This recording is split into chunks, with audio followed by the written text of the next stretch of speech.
ഇടുക്കി കുമളിയിൽ അമ്മയെ ഉപേക്ഷിച്ച മകളെ ജോലിയിൽ നിന്ന് പിരിച്ചുവിട്ടു.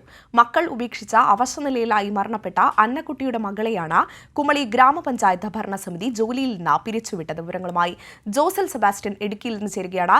ജോസൽ, തീർത്തും മാതൃകാപരമായ നടപടിയാണ് ഉണ്ടായിരിക്കുന്നത്. അതോടൊപ്പം തന്നെ ഇവരുടെ മകൻ കേരള ബാങ്കിൽ താൽക്കാലിക ജീവനക്കാരനാണ്. അയാൾക്കെതിരെയും നടപടിക്ക് സാധ്യതയുണ്ടല്ലേ?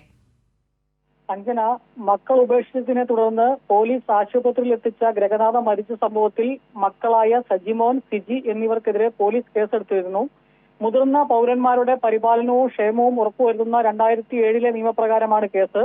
കുമളി ലക്ഷംവീട് കോളനിയിൽ വാടക വീട്ടിൽ കഴിഞ്ഞ മൈലക്കൽ അന്നക്കുട്ടി മാത്യു കോട്ടയം മെഡിക്കൽ കോളേജിൽ വെച്ച് കഴിഞ്ഞ 20-നാണ് മരണമടഞ്ഞത്.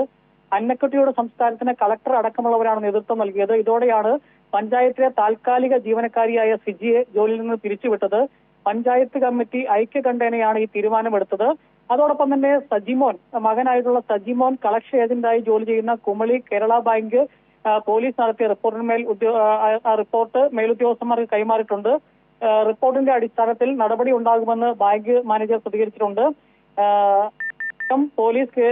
പോലീസ് കേസിൽ മക്കൾക്ക് കോടതിയിൽ വിചാരണയും നേരിടേണ്ടി വരും എന്ന ഒരു സാഹചര്യമാണ് നിലവിലുള്ളത്. അഞ്ജന, ഇടുക്കിയിൽ നിന്ന് ജോസൽ സെബാസ്റ്റ്യനാണ് വിവരങ്ങൾ നൽകിയത്.